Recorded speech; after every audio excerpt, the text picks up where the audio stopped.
പിതാവിന്റെയും പുത്രന്റെയും പരിശുദ്ധാത്മാവിന്റെയും നാമത്തിൽ ആമേൻ. കർത്താവിന്റെ ഉന്നതമായ നാമത്തിന് സ്തോത്രം ചെയ്യുന്നു. കർത്താവിന്റെ വിശുദ്ധ പൗരോഹിത്യത്തെ മഹത്വപ്പെടുത്തണമേ.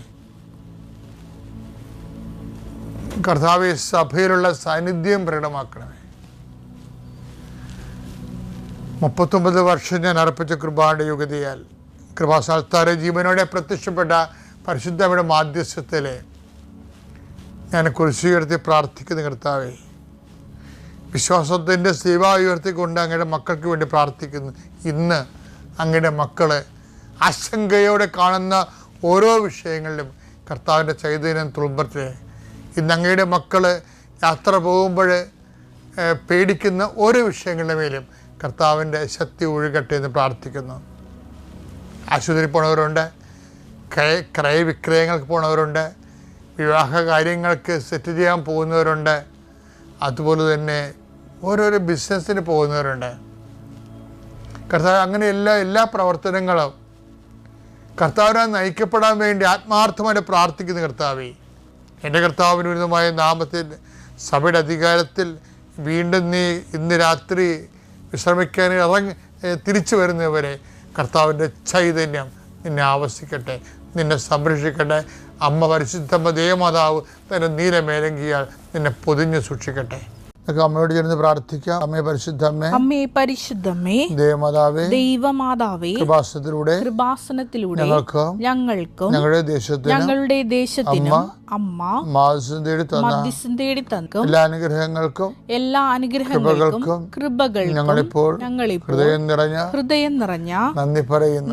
അമ്മേ പരിശുദ്ധമ്മേ, ദൈവമാതാവേ, 2004 ഡിസംബർ 7 തീയതി ഉച്ചകഴിഞ്ഞ് 2:30 കൃപാസനത്തിൽ സംഭവിച്ച അമ്മയുടെ പ്രത്യക്ഷപ്പെടലിനെ കുറിച്ച് തിരുസഭയ്ക്ക് സമർപ്പിച്ചിരിക്കുന്ന പഠനരേഖകളുടെ മേൽ സഭാത്മകമായ പഠനം ആരംഭിക്കുവാൻ ഞങ്ങൾ പ്രാർത്ഥിക്കുന്നു.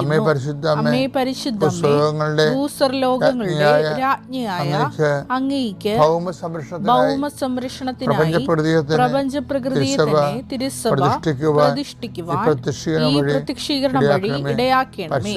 പരിശുദ്ധമ്മേ, ജപമാല മാതാവേ, സകല കൃപാസനം പ്രാർത്ഥനകളോടും ചേർത്ത് ഞങ്ങളിപ്പോൾ പ്രാർത്ഥിക്കുന്ന ഈ കുടുംബത്തിന്റെ പ്രത്യേക നിയോഗം. മക്കളെ,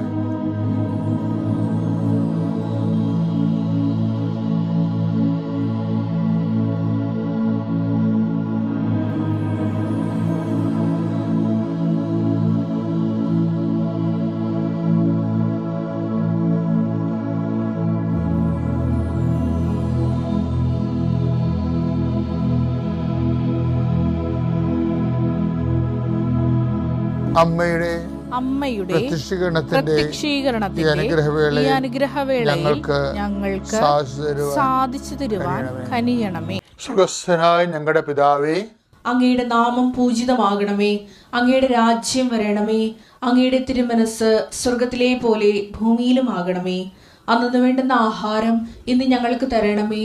ഞങ്ങളോട് തെറ്റ് ചെയ്യുന്നവരോട് ഞങ്ങൾ ക്ഷമിക്കുന്നത് പോലെ ഞങ്ങളുടെ തെറ്റുകൾ ഞങ്ങളോടും ക്ഷമിക്കണമേ. ഞങ്ങളെ പ്രലോഭനത്തിൽ ഉൾപ്പെടുത്തരുതേ, തിന്മയിൽ ഞങ്ങൾ രക്ഷിക്കണമേ. ആമേൻ. നന്മ നിറഞ്ഞ മറിയമേ, സ്വസ്തി. കർത്താവ് അങ്ങയുടെ കൂടെ സ്ത്രീകളിൽ അങ്ങ് അനുഗ്രഹിക്കപ്പെട്ടവളാകുന്നു. അങ്ങയുടെ ഉദരത്തിൻ ഫലമായി ഈശോ അനുഗ്രഹിക്കപ്പെട്ടവനാകുന്നു. പരിശുദ്ധ മറിയമേ, തമ്പുരാന്റെ അമ്മേ, പാപികളായ ഞങ്ങൾക്ക് വേണ്ടി ഇപ്പോഴും ഞങ്ങളുടെ മരണസമയത്തും തമ്പുരാനോട് അപേക്ഷിക്കണമേ. ആമേൻ. ഈ ദിവസങ്ങളിലെ പള്ളികളിൽ വായിച്ച സുവിശേഷം എനിക്ക് വേറിട്ട ഒരു ചിന്തയാണ് തന്നത്. അതായത് ദൈവം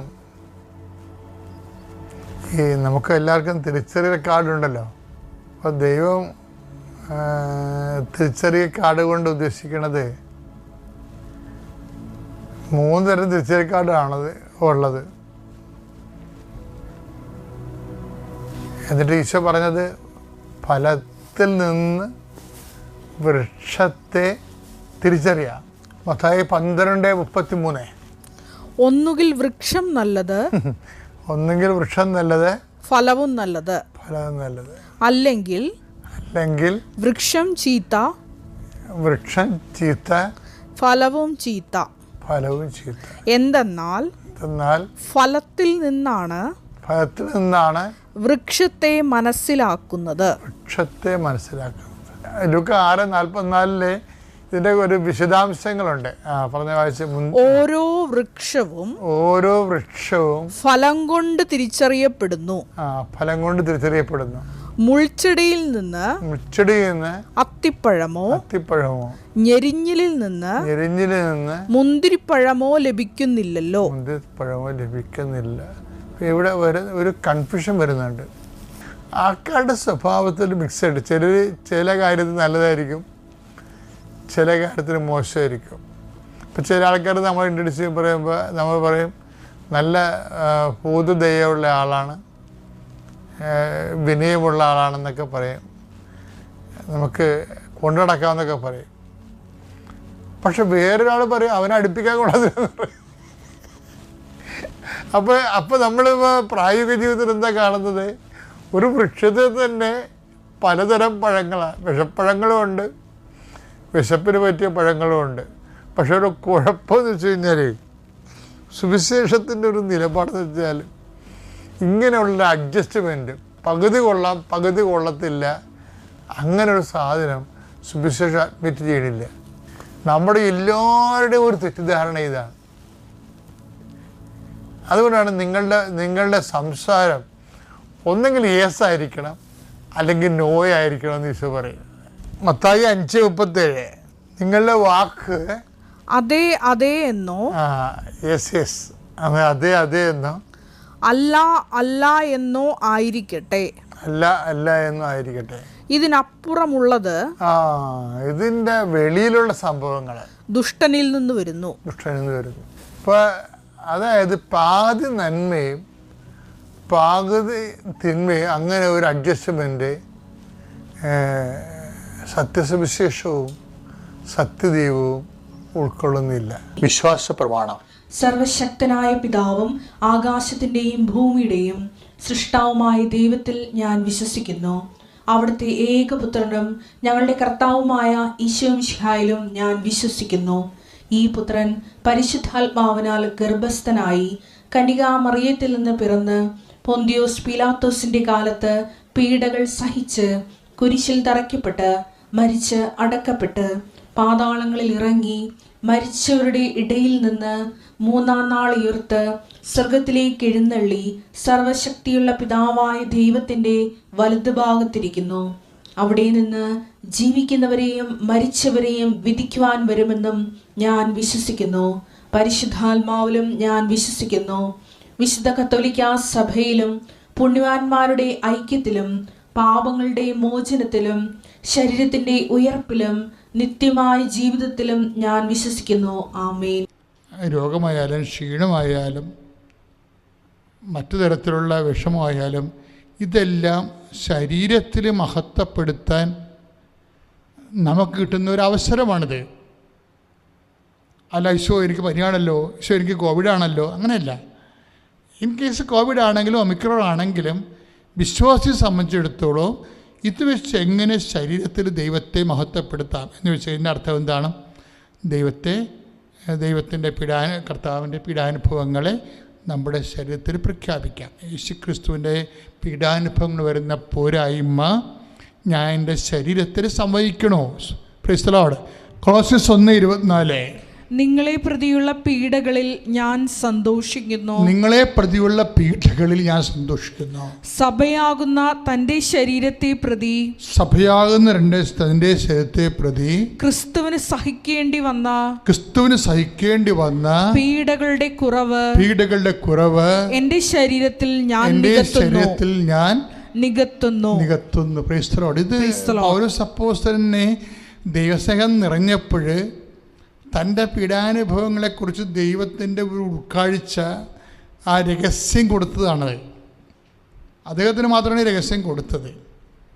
കാരണം അദ്ദേഹം ചോദിച്ചു കാണും, ഞാൻ ഇത്രയും കഷ്ടപ്പെട്ട 3 പ്രേക്ഷിത പ്രേക്ഷിത യാത്രയൊക്കെ ചെയ്തല്ല, കള്ളന്മാരുടെ കയ്യിൽ അകപ്പെട്ടില്ല, എൻ്റെ കപ്പലിന് തന്നെയാണല്ലോ അപകടം ഉണ്ടായത്. ഞാൻ നഗ്നനായിട്ട് പുതപ്പും ബൈബിളും നഷ്ടപ്പെട്ടിട്ട് ഞാൻ നഗ്നനായിട്ട് ഒഴുകി നടന്നില്ല. എന്താണ് അപ്പോസ്റ്റലായിട്ട് പോലും എനിക്ക് എന്താ ഇങ്ങനെ സംഭവിച്ചതെന്ന് ചോദിച്ചു കാണും പുള്ളി. പുള്ളിക്കാരി അതിനെക്കുറിച്ച് പുള്ളി ഒരു വിജാതി യഹൂദിൽ നിന്ന് പെട്ടെന്ന് ന്യാസപ്പെട്ട ഒരാളാണല്ലോ. അപ്പോൾ ചോദ്യങ്ങൾ കൂടിക്കൊണ്ടിരിക്കും. അപ്പോൾ അദ്ദേഹത്തോട് പരിശുദ്ധാത്മാവ് പറഞ്ഞു, ഇതെല്ലാം ശരീരത്തിലാണ് നീ സഹിച്ചിരിക്കുന്നത്. ഈ ശരീരത്തിൽ, ക്രിസ്തുവിൻ ശരീരത്തിലാണ് സഹിച്ചത്. എന്താണ്? ശരീരം ദൈവത്തെ മഹത്വപ്പെടുത്താൻ വേണ്ടിയുള്ളതാണ്.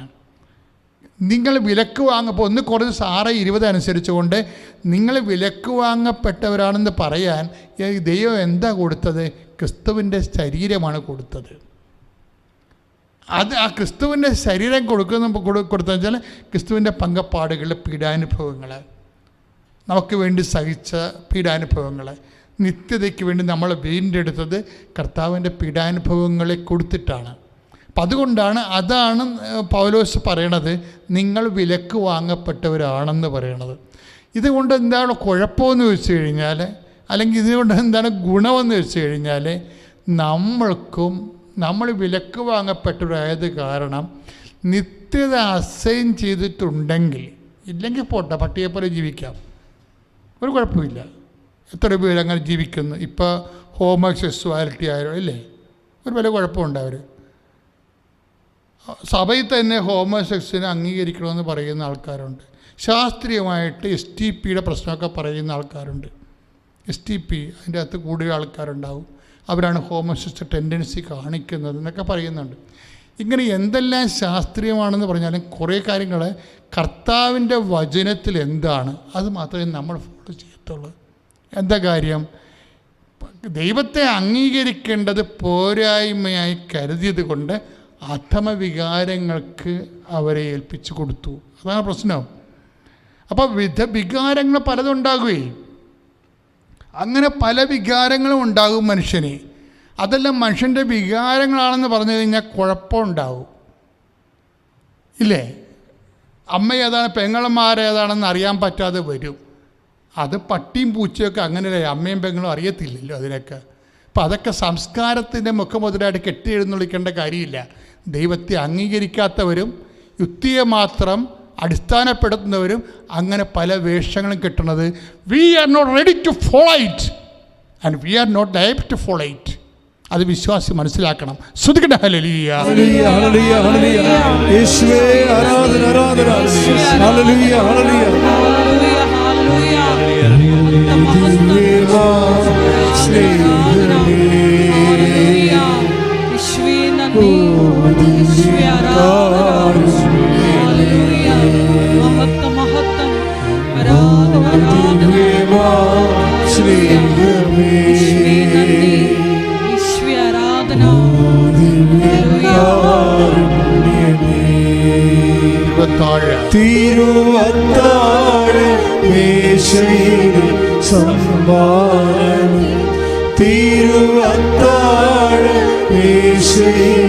സംഭാരമേ, ഓ ദിവ്യമാ സ്നേഹമേ,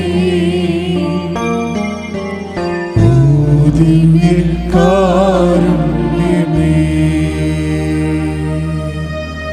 അപ്പോൾ നമ്മൾ വിലക്ക് വാങ്ങപ്പെട്ടൊരാളെന്ന് പറയുമ്പോൾ നിത്യത അസൈൻ ചെയ്തിരിക്കുന്ന ആൾക്കാരെ എന്ന് വെച്ചാൽ ഈ ജീവിതത്തിനപ്പുറത്ത് വേറൊരു ജീവിതം, നിത്യമായൊരു ജീവിതത്തിന് വേണ്ടി വിളിക്കപ്പെട്ടിരിക്കുന്ന അതിൻ്റെ പേയ്മെൻറ്റ് ദൈവം ചോദിക്കും. എന്താ കാര്യം? നമ്മൾ വിലക്ക് വാങ്ങപ്പെട്ടവരാണ്. നമ്മളുടെ വില കൊടുത്തത് ആരാണ്? കർത്താവ് തന്നെ അവൻ്റെ ശരീരത്തിൽ സഹിച്ചുകൊണ്ടാണ് പാപത്തിന് പരിഹാരം ചെയ്ത് അവൻ വില കൊടുത്തത്. So we have to pay it. തിരിച്ച് നമ്മൾ പേ ചെയ്യണം. അതിനെന്ത് ചെയ്യണം? കുറച്ച് ക്ലേശങ്ങളെല്ലാം ഈ ഭൂമിയിലുള്ളത് യേശുവിൻ്റെ നാമത്തിലേ. നമ്മൾ നേരത്തെ കണ്ട കൊളോസ്യസ് 1:24 അനുസരിച്ച് കൊണ്ട് ക്രിസ്തുവിൻ്റെ പീഡാനുഭവങ്ങളുടെ കാലികമായ പോരായ്മ, പൗലോസപ്പോസിന് അവിടെ എവിടെയോ ഒക്കെ അന്നത്തെ കാലത്തെ ഒരു ചിന്താപരിമിതി അനുസരിച്ചാണ് അദ്ദേഹം ആ വിഷയത്തെ വീക്ഷിച്ചിരിക്കുന്നത്. ക്രിസ്തു എന്ന് പറഞ്ഞാൽ എന്താ കാര്യം? ക്രിസ്തുവിൻ്റെ പീഡാനുഭവങ്ങൾ പോരായ്മ ഒന്നുമില്ല. പക്ഷേ എന്താ പ്രശ്നം വെച്ച് കഴിഞ്ഞാൽ ക്രിസ്തു, പത്രോസ് പറയുന്നുണ്ട്, ക്രിസ്തു എന്നും നിലനിൽക്കുന്നുവെന്ന്.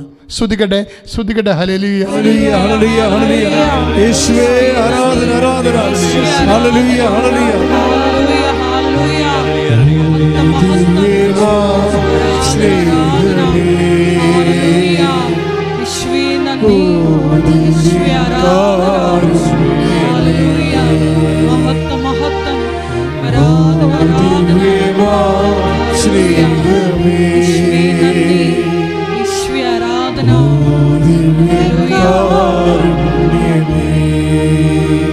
വാഴ. തിരുവത്താഴ മേശയിൽ സംഭാവനമേ, തിരുവത്താഴ മേശയിൽ സംഭാവനമേ.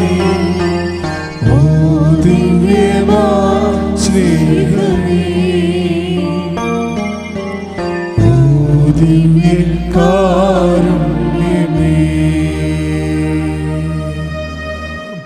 യോഹന്നാൻ 12:34 ക്രിസ്തു എന്നേക്കും നിലനിൽക്കുന്നു എന്നാണല്ലോ നിയമത്തിൽ ഞങ്ങൾ കേട്ടിട്ടുള്ളത്. Price the Lord. അതാണ് വിഷയം. യോഹന്നാൻ 12:34 അനുസരിച്ചുകൊണ്ട് ക്രിസ്തു ഏതെങ്കിലും ഒരു കാലഘട്ടത്തിൽ നിലനിൽക്കുന്ന ആളല്ല, കാലത്തിൻ്റെ ഒപ്പം നിലനിൽക്കുന്ന ആളാണ്. അപ്പോൾ കാലത്തിൻ്റെ ഒപ്പം നിലനിൽക്കുമ്പോഴേ ക്രിസ്തുവിൻ്റെ ശരീരത്തിലുള്ള കാലത്തിൻ്റെ ഒപ്പമുള്ള ക്രിസ്തുവിൻ്റെ സഹനങ്ങളുടെ പോരായ്മയാണ് സഹനസഭ നികർത്തിക്കൊണ്ട് പ്രപഞ്ചത്തിൻ്റെ പ്രകൃതി ലോകത്തിൻ്റെ പാപങ്ങൾക്ക് പരിഹാരമാക്കുന്നത്. അതായത് ക്രിസ്തു എന്നും നിലനിൽക്കുന്നു. അപ്പോൾ എന്നും നിലനിൽക്കുന്ന ക്രിസ്തു അതിൻ്റെ സഹനങ്ങളിൽ എന്തെങ്കിലും പോരായ്മ ഉണ്ടെങ്കിൽ തീർച്ചയായിട്ടും ഇപ്പോൾ പലരും പല വ്യാഖ്യാതാക്കളും പറയണത് ഒരു മനുഷ്യനായ ക്രിസ്തു മനുഷ്യൻ എന്ന നിലയിൽ കർത്താവിൻ്റെ സഹനങ്ങളിൽ പോരായ്മ ഉണ്ട് എന്ന് പറഞ്ഞു കഴിഞ്ഞാൽ അത് ഒരു മനുഷ്യന് സഹിക്കാവുന്നതിൻ്റെ മാക്സിമം സഹിച്ച ആളാണ് യേശു അല്ലേ, അവസാനത്തുള്ളി ചോര വരെ തന്നാണ്. പക്ഷേ ക്രിസ്തു എന്നും നിലനിൽക്കുകയാണ്. എന്നും നിലനിൽക്കുന്ന ക്രിസ്തുവിൻ്റെ ശരീരത്തോടാണ് മൗതിക ശരീരത്തോടാണ് സഭ. ആ സഭയിലാണ് നമ്മൾ സഹിക്കുന്നത്. അപ്പോഴെന്താണ് ക്രിസ്തുവിൻ്റെ തുടർച്ച, സഹനത്തിൻ്റെ തുടർച്ചയാണ്. അപ്പോൾ ഈ സഹനത്തിൻ്റെ തുടർച്ച നമ്മൾ ആരുടെ പേരിലാണ് എടുക്കണത്? ക്രിസ്തുവിൻ്റെ നാമത്തിലാണ് എടുക്കുന്നത്. പിന്നെ ഡെലിവറി എല്ലാം കഴിഞ്ഞു. പിന്നെ അങ്ങനെ നമ്മൾ സാധാരണക്കാരായതുകൊണ്ട് അത്യാവശ്യം ലോണും കാര്യങ്ങളും കടങ്ങളൊക്കെ ഉണ്ടായിരുന്നു. അങ്ങനെ വലിയ കുഴപ്പമില്ലാണ്ട് ഇങ്ങനെ ജീവിക്കുമായിരുന്നു. എന്നാലും സന്തോഷകരമായിട്ട് തന്നെ മുമ്പോട്ട് പോവുകയായിരുന്നു. അങ്ങനെ ഇരിക്കുന്ന സമയത്താണ് ഒരു ഡെലിവറി കഴിഞ്ഞൊരു 7 മാസമായേ ഉള്ളൂ. എൻ്റെ ത്രോട്ടിനൊരു ഒരു ഹാർഡ്നെസ് ഫീൽ ചെയ്തു. ഞാൻ ചുമ്മാ ഡോക്ടറെ കൊണ്ട് കാണിച്ചപ്പോൾ അൾട്രാസൗണ്ട് ചെയ്യാമെന്ന് പറഞ്ഞ് FNA ചെയ്തപ്പോഴത്തേക്കും തൈറോയിഡ് CA, അത് മാലിഗ്നൻ്റ് ആയിരുന്നു. പിന്നെ പെട്ടെന്ന് ലീവ് എടുത്തു. അപ്പോഴും മാതാവിനോടുള്ള വിശ്വാസം കൈവിട്ടില്ല. മാതാവിനോട് തന്നെ പ്രാർത്ഥിച്ച് സ്ഥിരമായിട്ട് ധ്യാനം കൂടുമായിരുന്നു. പറ്റുമ്പോഴൊക്കെ, അല്ലെങ്കിൽ സമയം കിട്ടിയില്ലെങ്കിൽ ഞാൻ ഓണാക്കി വെച്ചുകൊണ്ടാണല്ലോ ഓരോ വീട്ടിലെ പണി ചെയ്യും. അങ്ങനെയെല്ലാം ചെയ്ത് പ്രാർത്ഥിച്ച് എനിവേ അവിടെ ഇരുന്നുകൊണ്ട് തന്നെ ഞങ്ങൾ ഇവിടുത്തെ നല്ലൊരു ഡോക്ടറെ അന്വേഷിച്ചു. ഇവിടെ രാജഗിരിയിലോ ഡോക്ടറെ കിട്ടി, ഇവിടെ നാട്ടിൽ വന്നു. അപ്പോൾ ആ സമയത്ത് കൃപാസനം വരണമെന്ന് എനിക്ക് ഭയങ്കര ആഗ്രഹം ഉണ്ടായിരുന്നു. ഇതുവരെ എനിക്ക് വരാൻ പറ്റിയില്ല. പിന്നത്തെ ലീവിന് വരുന്നത് എൻ്റെ ഈ തൈറോയിഡ് സർജറിക്ക് വേണ്ടിയാണ്. അന്നേരം വന്നപ്പോൾ ഈ കൊറോണ ഒത്തിരി കൂടി നിൽക്കുന്ന സമയമായിരുന്നു. അത് കാരണം വരാൻ പറ്റിയില്ല. കറക്റ്റ് ലോക്ക്ഡൗൺ ഉണ്ടായിരുന്നു, നമുക്ക് ക്വാറൻറ്റൈൻ ഉണ്ടായിരുന്നു. അത് കഴിഞ്ഞ് പോയി സർജറി ചെയ്തു. കാരണം ഇത്ര വലിയ സർജറിയാണ്, ഇത് ചെയ്യണം. അത് കഴിഞ്ഞ് ഒത്തിരി കോംപ്ലിക്കേഷൻ ഉണ്ടായിരുന്നു. എനിവേ സർജറി ചെയ്തു, എല്ലാം നല്ല രീതിയിൽ നടന്നു. അത് കഴിഞ്ഞ് റേഡിയേഷൻ ഉണ്ടായിരുന്നു, റേഡിയേഷൻ എല്ലാം കഴിഞ്ഞു. ഇപ്പോൾ പൂർണ്ണമായിട്ട് സൗഖ്യപ്പെട്ടു. ഇപ്പോൾ അതിൻ്റേതായ ഒരു കുഴപ്പവും ഇല്ല. ഇച്ചിരി കാൽസ്യം കുറവുണ്ടെന്നുള്ളൊരു പ്രശ്നമുള്ളൂ. അതിന് മെഡിസിൻ കഴിക്കുന്നുണ്ട്. അതും എൻ്റെ അമ്മ മാറ്റി തരുമെന്ന് എനിക്ക് നല്ല വിശ്വാസമുണ്ട്. പിന്നെ അതുകൊണ്ടാണ്ട് കഴിഞ്ഞ വർഷം നവംബറിൽ ഞാൻ അടുത്ത ഉടമ്പടി വെച്ചു. അത് ഓൺലൈൻ ഉടമ്പടിയായിട്ട് തന്നെ വെച്ചു. അത് ഇതിനെക്കുറിച്ച് കൂടുതൽ അറിഞ്ഞ് ധ്യാനം എല്ലാം കൂടി സ്ഥിരമായിട്ട്, കാരണം നാട്ടിൽ വരാൻ പറ്റാത്തത് കൊണ്ട് ഓൺലൈൻ ഉടമ്പടിയായിട്ട് തന്നെ വെച്ചു. അതിനകത്ത് വെച്ച് OET പാസ്സാവാനും OET എക്സാം പഠിച്ചെഴുതാനും ഞാൻ OET എഴുതി. OET എനിക്ക് പാസ്സായി, അയർലൻഡ് സ്കോർ കിട്ടി. അതിൻ്റെ പ്രോസസ്സിംഗ് എല്ലാം റെഡി ആയിട്ടിരിക്കുന്നു. അത് കഴിഞ്ഞപ്പോൾ ഹസ്ബൻഡ് OET എഴുതി. ഹസ്ബൻഡിന് അതിൻ്റെ ഇടയ്ക്ക് വരെ അവിടെ പ്രശ്നം ഉണ്ടായി. ബഹറിൽ ജോലി പോയി. അങ്ങനെ കുറേ 2021 എന്ന് പറഞ്ഞാൽ ഞങ്ങൾക്ക് ഒരുപാട് വിഷമങ്ങൾ തന്ന വർഷങ്ങളായിരുന്നു. ഹസ്ബൻഡ് പോന്നു, കൊച്ചുമായിട്ട് പോന്നു. കൊച്ചിന് അതിന് 10 മാസമേ ഉള്ളൂ. ചിന്തിച്ചു പോയി, കാരണം കുറേ നാൾ കൂടി 6 വർഷം കൂടി ഉണ്ടായ കൊച്ച്, അതിനൊന്നും ശരിക്കും താലോലിക്കാൻ എനിക്ക് പറ്റിയിട്ടില്ല. അതിൻ്റെ ഇടയ്ക്ക് സർജറി ഇങ്ങനെ ഓരോന്നങ്ങ് പോയി. അത് കഴിഞ്ഞപ്പോൾ ഹസ്ബൻഡിന് ജോലി പോകുന്നപ്പോൾ കൊച്ചിനെ കൊണ്ടാതിരിക്കാൻ പറ്റില്ല. ഹസ്ബൻഡും കൊച്ചും കൂടെ നാട്ടിലോട്ട് പോന്നു. ഇപ്പോൾ 1 വർഷമായിട്ട് ഞാൻ അവിടെ തനിയായിരുന്നു, ബഹ്റിനിൽ ഹോസ്റ്റലിലായിരുന്നു. എനിവേ ദൈവം അനുഗ്രഹിച്ച് 1 വർഷം കൊണ്ട് ഇപ്പോൾ ഞങ്ങൾക്ക് പിന്നെ ഒരുമിക്കാൻ പറ്റി. ഹസ്ബൻഡും OET എഴുതി കിട്ടി. അത് കഴിഞ്ഞ് CBT എഴുതി. ഫസ്റ്റ് അറ്റംപ്റ്റിൽ തന്നെ CBTയും കിട്ടി. UKയുടെ പ്രോസസ്സിങ് എല്ലാം പെട്ടെന്ന് നടക്കുന്നു. മെയ് 1 ഹസ്ബൻഡ് UKക്ക് പോവുകയാണ്. അത് കഴിഞ്ഞ് ഞാനും ഒന്നുകൂടെ എഴുതാൻ പോകും, കാരണം എനിക്ക് അയർലൻഡ് സ്കോറേ ഉള്ളൂ. അത് കാരണം UKക്ക് ഇതായിട്ട് ഈ മെയ് 7 ഞാൻ എക്സാമിന് ഡേറ്റ് എടുത്തിട്ടുണ്ട്. പിന്നെ എൻ്റെ അവിടുത്തെ ബഹ്റിനിലെ ഡിഫൻസിൻ്റെ ആയതുകൊണ്ട് ഒരുപാട് ഡിലേ ആണ് NOC കിട്ടാനും വിസ ക്യാൻസലേഷൻ. കാരണം ഹസ്ബൻഡിന് അത് ഈ മാസം 26-ാം തീയതി നാളെ പോകണമെന്നാണ് അവരാദ്യം പറഞ്ഞത്. അപ്പോൾ എന്നെ ഒരുപാട് വിഷമിച്ചു. ഹസ്ബൻഡ് പോകും, ഞാൻ വന്ന് കൊച്ചുമായിട്ടൊന്ന് സെറ്റ് ആവണം. കാരണം കൊച്ചുമായിട്ട് എന്നെ ഒരുമിച്ച് അധികം നിന്നിട്ടില്ല അറിവായപ്പോൾ. ഞാനിപ്പോൾ പ്രാർത്ഥിച്ചു എനിക്കൊന്ന് പെട്ടെന്ന് പോകാനൊരു അവസരം തന്നെ. ഞങ്ങളുടെ ഹോസ്പിറ്റലിൽ ഒരിക്കലും ഒരു 3 ആഴ്ച കൊണ്ട് NOC കിട്ടത്തില്ല. ഒരുപാട് ഡിലേ ആണ് NOC ചെയ്ത് വിസ ക്യാൻസലേഷനും അതെ. പക്ഷേ ഞാൻ ലൈറ്റ് ക്യാൻഡിൽ പ്രയർ റിക്വസ്റ്റ് ഇട്ടു. കറക്റ്റ് 8ാമത്തെ ദിവസം എനിക്ക് NOCയും കിട്ടി, വിസ ക്യാൻസലേഷനും കിട്ടി. ഹസ്ബൻഡിന് ഒരു ഗുഡ് സ്റ്റാൻഡിങ് സർട്ടിഫിക്കറ്റ് കിട്ടാനുണ്ടായിരുന്നു. അതും അവരെ ഒരു 30-45 പ്രാവശ്യം ബഹ്റിനിലെ ലൈസൻസ് ഓഫീസിൽ ഞാൻ വിളിച്ചു. അറബികളാണ് അവിടെ ഇരിക്കണം. അവരൊന്നാമത് എല്ലാ കാര്യങ്ങൾക്കും ചെയ്യാൻ ഇച്ചിരി ഡിലേ ഉള്ളവരാണ്. പക്ഷേ അതും ലൈറ്റ് ക്യാൻഡിൽ പ്രയർ റിക്വസ്റ്റ് ഇട്ടു. അന്നേരം ഇട്ടതിൻ്റെ പിറ്റേ ദിവസം എൻ്റെ കോള് കണ്ട് അവരെന്നെ തിരിച്ചിങ്ങോട്ട് വിളിച്ചു ബഹ്റിനിലെ ലൈസൻസ് ഓഫീസിൽ നിന്ന്. അങ്ങനെ ഹസ്ബൻഡിന് ഗുഡ് സ്റ്റാൻഡിങ് സർട്ടിഫിക്കറ്റും കിട്ടി. എനിവേ ഇപ്പം മാതാവിൻ്റെ അനുഗ്രഹത്താൽ എനിക്ക് കാരണം പെട്ടെന്ന് പോരാൻ പറ്റി. കഴിഞ്ഞ ആഴ്ച അല്ല, ഞാൻ നാളെ വരുമുണ്ടായിരുന്നുള്ളൂ. വരാൻ പറ്റി. ഞാൻ ആദ്യം നേർന്നതിന് ഇവിടെ വന്ന് എന്നാണെങ്കിലും സാക്ഷ്യം പറയും, പ്രത്യേകിച്ച് കൊച്ചുമായിട്ട് വന്ന സാക്ഷ്യം പറഞ്ഞേ പറ്റുള്ളൂ. ഇപ്പോൾ ഗൂഗിൾ മീറ്റിലൊക്കെ എന്നെ ഒത്തിരി ട്രൈ ചെയ്തു, പക്ഷേ എനിക്ക് പറ്റിയില്ല. പുറത്ത് ഡയറക്റ്റ് വന്ന് പറയാനാണ് നേർന്നത്. അതിനായിരിക്കും ചിലപ്പോൾ മാതാവ് അനുഗ്രഹം വെച്ചേക്കണേന്ന് ഓർത്തു. എനിവേ ദൈവം അനുഗ്രഹിച്ച് നല്ല രീതിയിൽ പോകുന്നു. ഇനിയിപ്പോൾ ഒരു എക്സാം കൂടി എഴുതാനുണ്ട്.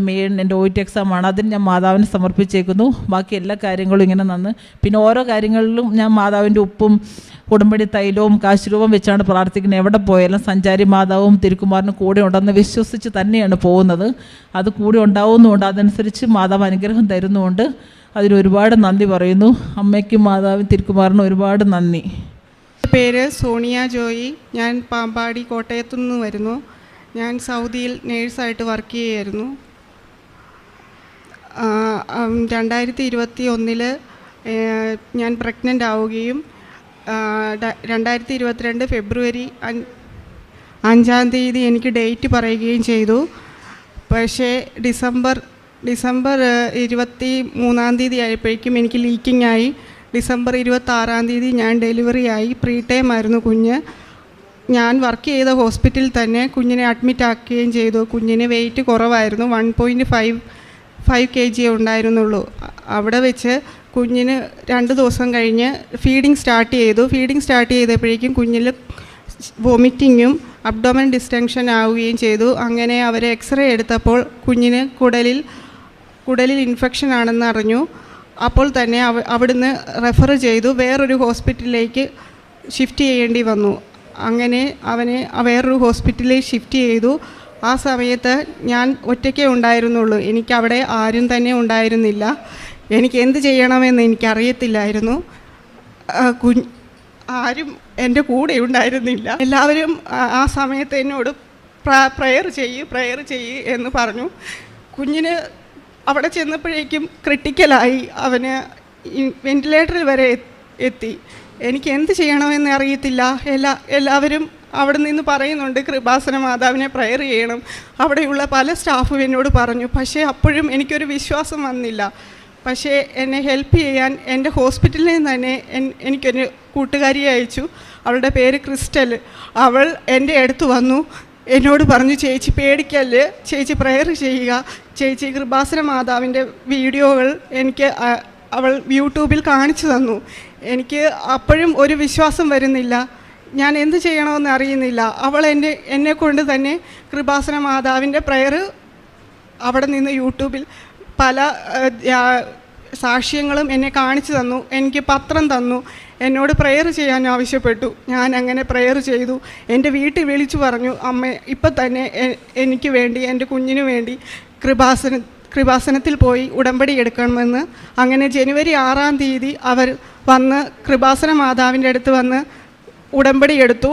ആ ദിവസം തന്നെ കുഞ്ഞിന് സർജറി ചെയ്യാനുള്ള എല്ലാ ആനുകൂല്യങ്ങളും അനുവദിച്ചു. അങ്ങനെ അവനെ സർജറി ചെയ്തു. അവന് അത്രയധികം ഇൻഫെക്ഷൻ ഇല്ല എന്ന് ഡോക്ടർ പറഞ്ഞു. അവന് ഇലിയോസ്റ്റമി ഇടേണ്ടി വന്നു. അത് കഴിഞ്ഞ് കുഞ്ഞ് ഉടമ്പടി പ്രാർത്ഥനയാൽ കുഞ്ഞ് വളരെയധികം ഇമ്പ്രൂവായി. അവന് വേറൊരു കുഴപ്പവും ഉണ്ടായില്ല. ഡോക്ടർ പറഞ്ഞു ഇനി പേടിക്കാനൊന്നുമില്ല, കുഞ്ഞ് ഓക്കെ ആയി വരും എന്ന് പറഞ്ഞു. ആ വിശ്വാസത്തിൽ തന്നെ ഞങ്ങൾ എല്ലാം ഇതായി. എൻ്റെ ഹസ്ബൻഡ് ആ സമയം തന്നെ വിസിറ്റിംഗ് വിസ റെഡിയായി എൻ്റെ അരികിലെത്തി.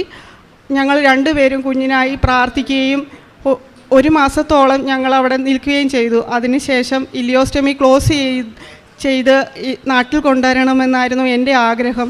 പക്ഷേ അവിടെ വെച്ച് തന്നെ കുഞ്ഞിനെ അവിടെ ഹോസ്പിറ്റലിൽ പിന്നീട് തുടരാൻ അവർ സമ്മതിച്ചില്ല. അങ്ങനെ കുഞ്ഞിനെ ഞങ്ങൾ ഡിസ്ചാർജ് ചെയ്ത് വാങ്ങിക്കുകയും പിന്നെ എന്ത് ചെയ്യണമെന്ന് എനിക്കറിയത്തില്ല. ഇലിയോസ്റ്റമി ആയിട്ട് നാട്ടിൽ വരാൻ എനിക്ക് താല്പര്യമില്ലായിരുന്നു. കാരണം കുഞ്ഞിനെ എനിക്ക് കംപ്ലീറ്റ് ആയിട്ട് പൂർണ്ണമായി സൗഖ്യമായി എനിക്ക് നാട്ടിലെത്തിക്കണമെന്നായിരുന്നു. അങ്ങനെ ഞാൻ മാതാവിനോട് പ്രാർത്ഥിച്ചു. പ്രാർത്ഥനയാൽ കുഞ്ഞിൻ്റെ കുറേ കാര്യങ്ങൾ പിന്നെയും ഇമ്പ്രൂവായി. ഡോക്ടർ എന്നോട് വന്ന് പറഞ്ഞു ഇലിയോസ്റ്റമി ഞാൻ ക്ലോസ് ചെയ്യാൻ 2 മാസത്തിനകം ഞാൻ ക്ലോസ് ചെയ്യുമെന്ന് പറഞ്ഞു. അങ്ങനെ ഫെബ്രുവരിയിൽ അവന് സർജറി പിന്നെയും ചെയ്തു. ഇലിയോസ്റ്റമി ക്ലോസ് ചെയ്തു. എനിക്കത് കഴിഞ്ഞു എൻ്റെ ലീവ് കഴിഞ്ഞിരുന്നു. Maternity leave 3 മാസമായിരുന്നു. മാർച്ച് 8-ാം തീയതി എൻ്റെ ലീവ് കഴിഞ്ഞു.